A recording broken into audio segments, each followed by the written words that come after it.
Well, welcome again, everybody. I hope you had a good rest, etc. Now we have a real treat today.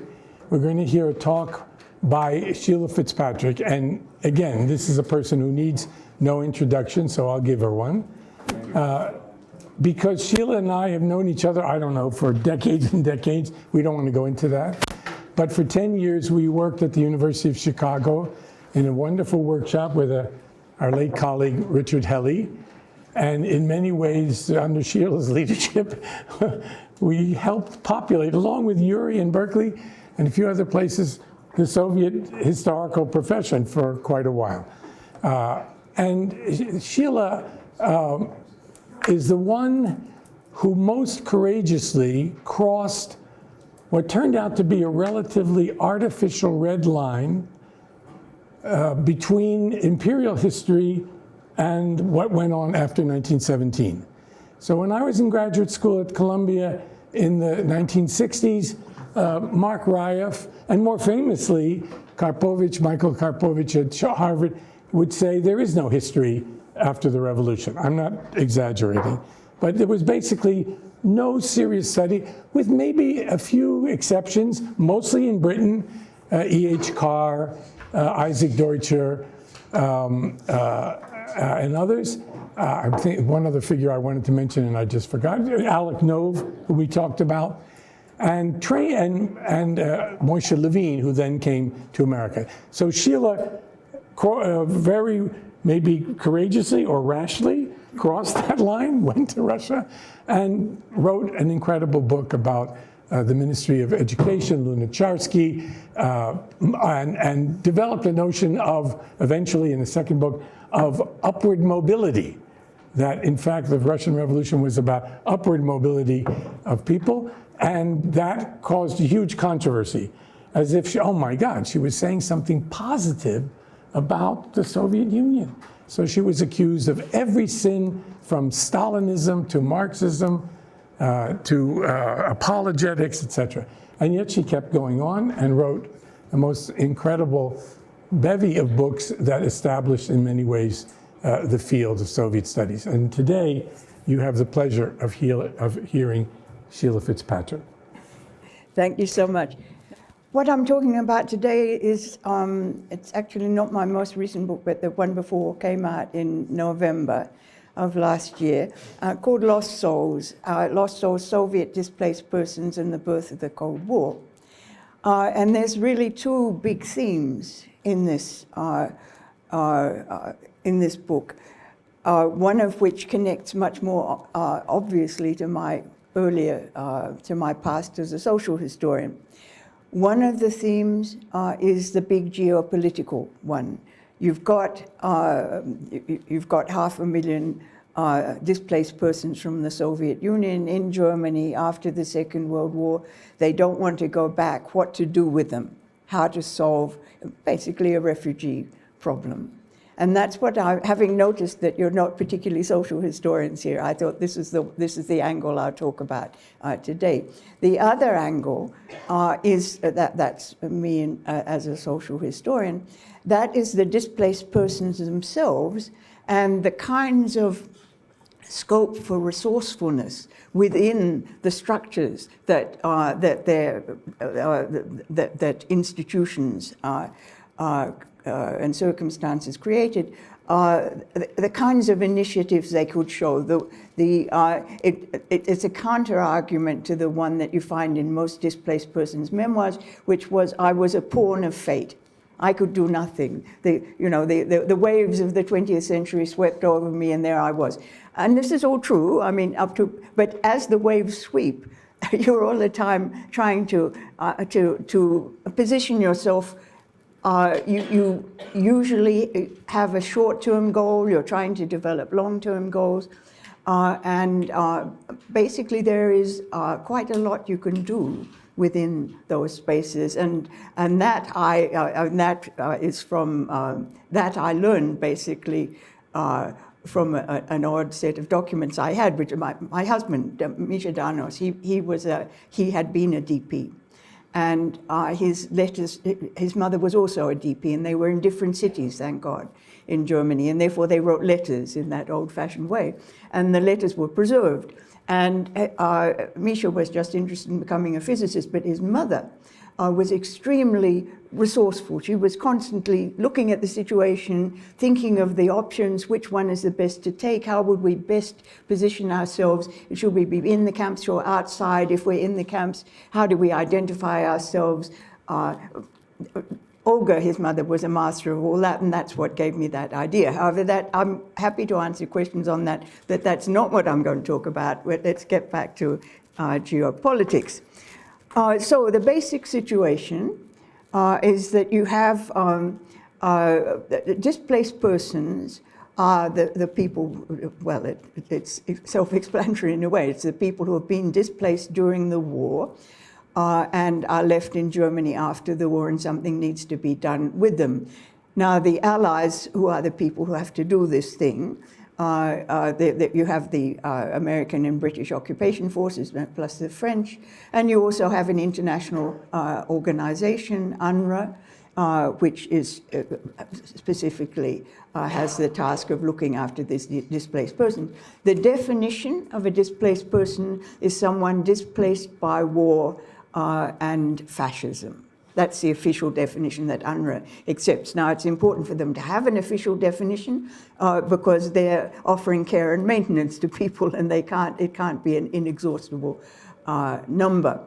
Now, of that about 1 million, and the initial thought of about these displaced persons who are former forced laborers brought to Germany during the war, they're people, they're prisoners of war, who ended up in German prison camps, and then there are other people who at the end of the war crossed the border going west. So it's a mixed lot.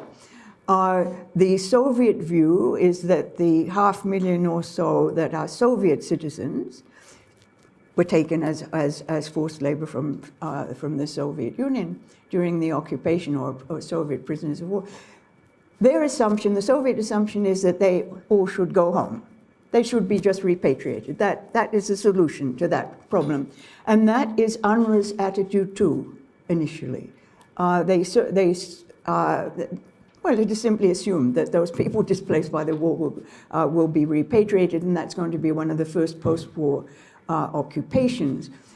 Then UNRWA and the Allies become aware of a problem. In other words, there are a substantial group, not anything like a majority, but a substantial group, maybe about a fifth to a tenth, somewhere in that, of displaced persons who do not wish to be repatriated. And they oppose it energetically.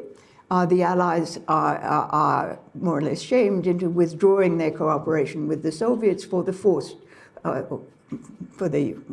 forced repatriation of displaced persons.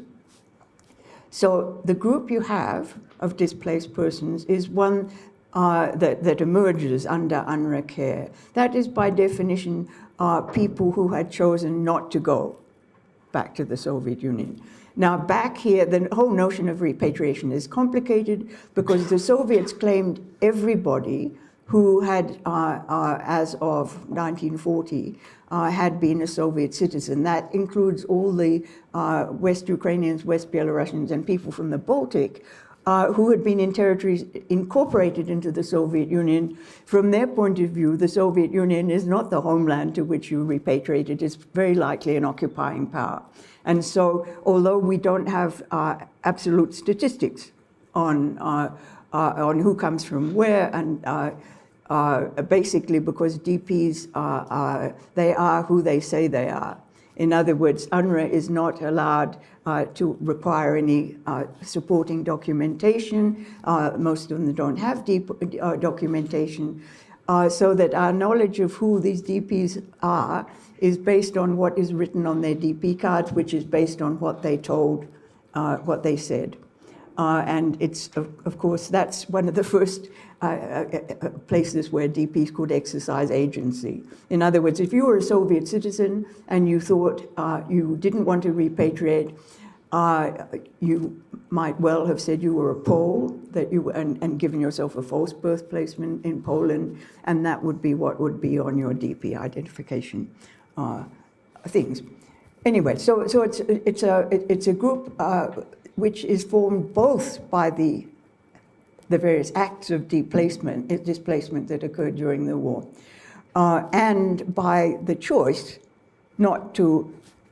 The desire to avoid repatriation and the choice not to go back. So already you can see the possibility of two kinds of definition of who the displaced person is. One definition is the official one written into UNRWA's constitution, that they're a victim of war and fascism. The other one is that they come from communist countries and don't want to go home. That tends to be the self-identification of the DPs themselves. But let's get back to thinking about this as a problem to solve. In diplomatic terms, it's one of the thorny issues that divide the Allies in the period of the breaking down of the wartime alliance that comes immediately after the war. It's not the main one. The Soviet Union absolutely set on the fact that it should get all its citizens back. Its citizens are its. It owns them. They simply need to be returned, and there's no possibility of discussion of any other option. The notion of individual choice on the part of the DPs is quite alien to the Soviet authorities. It's not, of course, alien to UNRWA. And UNRWA is in the difficult position that its mandate is to repatriate, but it neither has the will nor the ability to use force to do that. And so if people won't repatriate, it's going to offer them care and maintenance. But then what? So you have a sort of an impasse in which, this is in 46, beginning 47, when UNRWA's mandate is repatriation. The DPs don't want to repatriate. UNRWA isn't going to force them, and there's no plan B.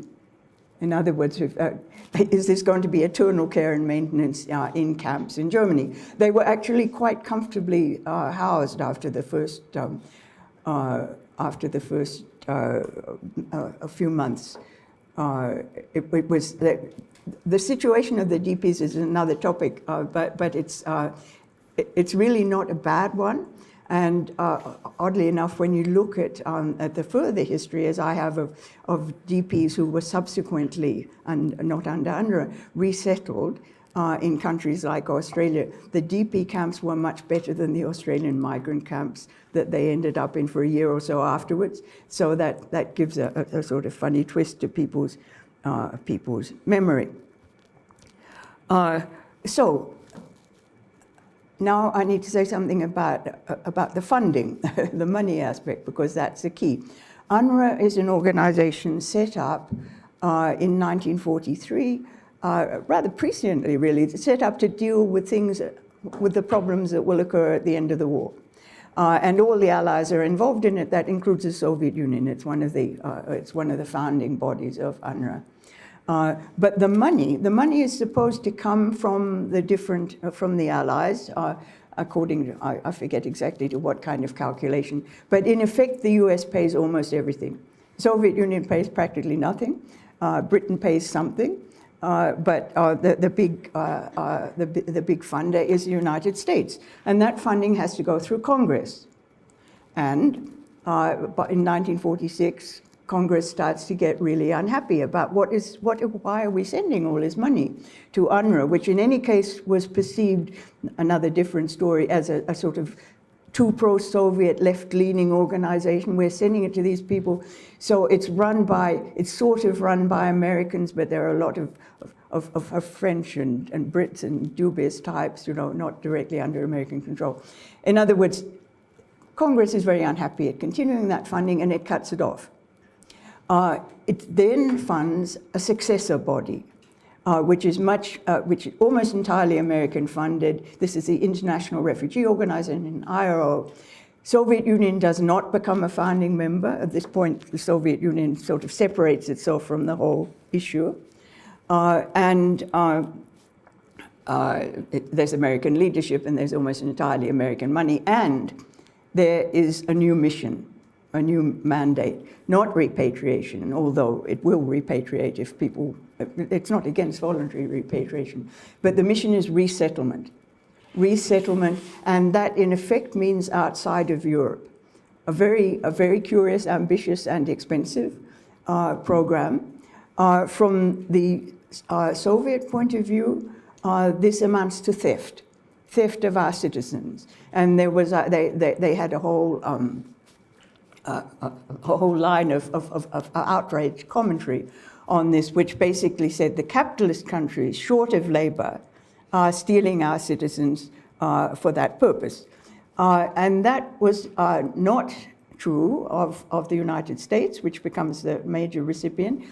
It's not totally untrue, I have to say, of Australia, which is the second largest recipient. Australia did want labor.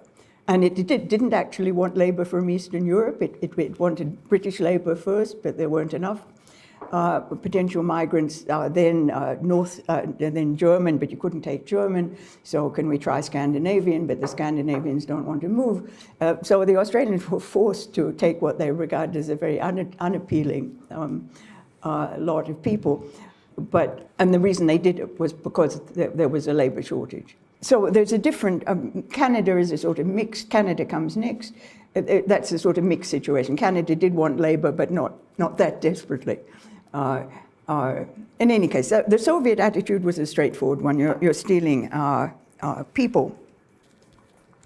So having decided on resettlement, IRO has to organize it, and it basically hunts around to see what countries will come up and volunteer. United States, oddly enough, although the organizer of the whole thing, United States is slow to do it, doesn't get the DP Act through till quite late in 48. But from middle of 47, selection committees from other countries, from Australia, from Latin America, primarily, and from Canada, are there, and DPs are being processed. Now, the DPs, you couldn't exactly choose where to go because you couldn't be sure you'd be selected by a selection committee. However, you could choose when not to go. If you didn't want to go to Argentina, you were not going to be sent to Argentina because you hadn't applied to Argentina. You had to put yourself on a list. Everyone puts themselves on the American list first, and then if they don't get it, they try other lists. But it's a process which has elements of choice, but it's not wholly one of individual choice. And it involves the countries, the recipient countries, they have preferences as to what kind of people they take. Any discrimination on grounds of race or religion was forbidden by IRO, but they didn't forbid discrimination on grounds of nationality. Now that gets very, very close. If we look at the Australian list, which was not actually published, but in the archives you find it, most desirable are people from the Baltic, Latvian, Lithuanian, Estonian. These are the very top ranking. Then come various Slavic people arranged curiously because the Australians didn't know anything about them. Big question about some people called White Russians. Do they come from Minsk or are they something else perhaps? Anyway, but so there's a hierarchy there, and then Jews at the bottom. And there's a whole other story about how IRO circumvents the fact that Jews are at the bottom. Also discrimination on basis of, choice, selection, on basis of occupation. A country like Australia, practically everywhere, wanted manual labor. So you want manual labor, you want young people, you would preferably, if they're not married, that would be good. They should be healthy. Yes, they should be healthy and young and willing to do manual labor. Now that, unfortunately for the recipient countries, that is based on self-statement. So I'll only very briefly mention the first Australian shipload that went out on the General Heinzelmann, SS General Heinzelmann, an American troop ship, first lot of resettled DPs from Latvia, blonde and blue-eyed, because the Australians needed to be persuaded that this is not riffraff of the type you don't want. Australia had a white Australia policy, you may remember. So blonde and blue-eyed, and they had all said that they were builders, laborers, they were agricultural laborers, they worked in factories, whatever. They got the manual occupations that Australia wants. Then that ship landed. I think it's in Perth that Australian immigration come on board, and they ask the people who they are. And in the course of the voyage, 6 weeks only, an extraordinary thing has happened. Instead of builders, laborers, and domestic servants, you have professors of theology, children of diplomats, opera singers, lawyers. It's a wonderfully, and strangely enough, Australian immigration said, my goodness, what good types we've got. That types was a term they really liked. Really good types here. Anyway, so that all belongs under the heading of DP self-invention. But I mentioned in Australia the issue of whiteness. Now, this is an issue in general, and it deserves a little bit of... Nobody is so explicit about it as the Australians, but the US also, in the DP Act, stipulates that DPs are Europeans. And Europeans is basically coded for white, and this becomes evident. At first, I think people didn't perceive any problem. I mean, Soviet Union, that means Russians, that means Europeans, that means white. That was, I think, the original assumption. But then it's noted that, in fact, the Soviet Union has a rather more complex population. And there are Buryats, there are Bashkirs, there are God knows what, that may not come under that heading. And the big test case was the Kalmyk one. Now, the Kalmyks are a Buddhist group from basically Asian origins, and they were difficult because they want to be resettled as a group, not as individuals. But basically, US immigration says they're not European, so they can't come under the DP heading. And IRO takes up that case, and it's, if I'm not mistaken, it's an Oliver Stone, perhaps related to the filmmaker, who argues the case against IRS, the case that the Kalmyks are essentially European. And this, sometimes Kalmyks based this argument on the fact that they were intermarried with Russians over many generations. That was how they individually tend to put it. But this argument made in the court in the US, this is a slightly different argument, which is that the Kalmyks, by virtue, they particularly focused on Kalmyk epics, which were said to resemble those of the Vikings and other Nordic people. They're extremely Nordic. They're essentially the same thing culturally. And on top of that, they're Democrats. They're very keen Democrats, and all of that conveys that they must be European, right? And this argument is accepted by the US court, which I find extraordinary. And the Kalmyks their case was fought by various, actually Protestant organizations, basically. But it was a success. As for the Australians, they didn't do anything as complicated as arguing about essential democracy or whatever. They did an eye test. I mean, an eyeball test. In other words, they looked at, if Australian immigration turned somebody down, there was a passage that said, there was one little line at the bottom for reason. And basically, according to the testimony of immigration officials interviewed later, if they looked at somebody and they thought they looked Mongol, okay, that person won't be happy in Australia because he'll stand out, and we wouldn't want to subject him to that. But they wouldn't write down Mongoloid features, which is what they privately thought. They would write down not politically, not acceptable. So that was how they handled that. Now, as you can imagine, but I won't go into great detail on this, there were tremendous Soviet complaints about this whole process. Clashes at the UN. The UN is a sort of supervisory agency over IRO. It's not actually, IRO is not within it, but it nevertheless. The Soviet representatives at Brzezinski is one of those arguing the Soviet case at the UN. They are incredibly aggressive. they're terribly unpopular, starting with Molotov, of course, but the whole American diplomatic presence just gets up everybody's nose very, very strongly. They make no friends. They have no networks to operate with, as far as we can see. Even Eleanor Roosevelt, who wants to be sympathetic with the Soviet Union, she really does. She just can't stand Brzezinski on the DP issue. It turns her off the Soviet Union very considerably.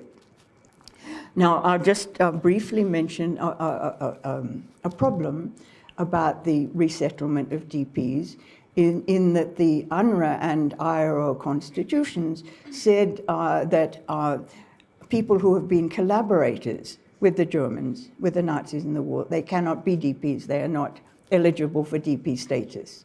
So in general, people with obvious marks of collaboration, which usually, though not always, means having served militarily in a unit under German command during the war, those people often, sometimes they come into the camps giving a false identity, and that's quite possible. Other times they stay out of the camps, out of caution, not to be subjected to that eligibility, that possibility of being thrown out. But IRO has a limited time mandate. It wants to be finished, the job, by early 50s. So it doesn't want a lot of DPs who are collaborators left with nowhere to put them. And so there's a fascinating correspondence, private correspondence within IRO about what to do. And what the recommendation is that we, quote, liberalize the definition of eligibility. In other words, take collaborators. But to some degree that is done in groups. For example, the Latvian Legion is a key issue, should people who fought with that, some of whom are conscripts, some of whom are volunteers, with different motives. How are we to, but they definitely collaborate with the Germans, so are they to be treated as collaborators or not? The IRO decides not. But then, and then with a variety of other individual cases, it liberalizes them. And so they come in, they become DPs right at the end of the process. And so you have a fascinating, IRO statistics are extremely dubious. Not their fault, but they are. But one I found quite fascinating is the one that shows yearly departures, yearly resettlement of the DPs, starting 47, 48, 49. And they're settling, first of all, a couple of 100,000, and then bigger numbers. Finally, they resettle 1 million. But the numbers in the camps, numbers of registered DPs, are also rising for the first 3 years. In other words, all the people who had not risked taking DP status are coming in. So this is, and by 1952, they've got practically everybody, collaborators and all, resettled. There's a hardcore, of course. There's that hardcore of non-resettled, but settleable, the old, invalids, the mentally ill, and there are a lot of people with psychiatric problems. But TB is the biggest of the physical, TB and venereal disease, those people very hard to fit. And another category, intellectuals. So if you happen to be an oldish professor of philosophy, you were absolutely the bottom for choice, and you were likely to have to stay. You probably you got left in Germany, and the Germans took. It was a couple of 100,000 that were left, and the Germans sort of, not very willingly, because they didn't like DPs, but they found them a place. They extended some benefits for them. But I'll sort of conclude with focusing on actually what I think is the interesting issue here. This is a major refugee crisis problem, and we're familiar with that in 20th and 21st centuries. But we're not familiar with them being solved. They hardly ever get solved. They fester, the people hang around, and nobody can decide what to do with them. And years pass, and there are new generations. I should mention that at the time that the DPs were identified as the major, they were identified after the war as one of two refugee problems of particular concern to to UNRWA and IRO and the allies in Europe. One of them is the DPs, and the other is the Palestinians in the Middle East. Groups of about the same size, between 700,000 and 1 million people that need, and these are crises that need to be solved that involve complicated diplomacy. Now, one of those crises was solved by early '52, and the other one, as we know, was never solved. And so I thought I'd already actually written the book, and I was thinking, you know, so what is all this about? I mean, it's a success story in refugee management, but how do we explain that success? And I was at my answer basically is that they were able, the DPs having been initially defined as victims of war and fascism, the definition shifted, not in writing, but in practice. The definition shifted to the definition the DPs themselves preferred, which is they're victims of communism. That's their essential nature. Victims, but also victims of communism. Now, that in terms of US Congress and the funding, in the first years of the Cold War, that is a very appealing designation. They are, in a sense, poster children for the choice of freedom and democracy over totalitarianism and repression. And they are given extensive publicity for that. And I mean, in fact, they embrace this role. They have, the DPs themselves have, in a sense, suggested this role. They are anti-communist nationalism. And anti-communism is what unites all of them, except the Jewish lot. And anti-communist and then it breaks down into Ukrainian, Polish, whatever. But those are the key elements, so it's that rebranding, as I saw, which was the way I initially put it, rebranding from victims of war and fascism, which by 47, 48, who cares? You know, that's past history. That's especially who cares about putting in a lot of American money into it. But victims of communism, that's a different thing. That's really worth it. And the US pays, I should say, the US pays essentially for resettlement everywhere, not just to the US, but to Australia, to Latin America, and so on. Now, The Economist, the magazine The Economist, picked this up, gave this book a whole page review, but I didn't.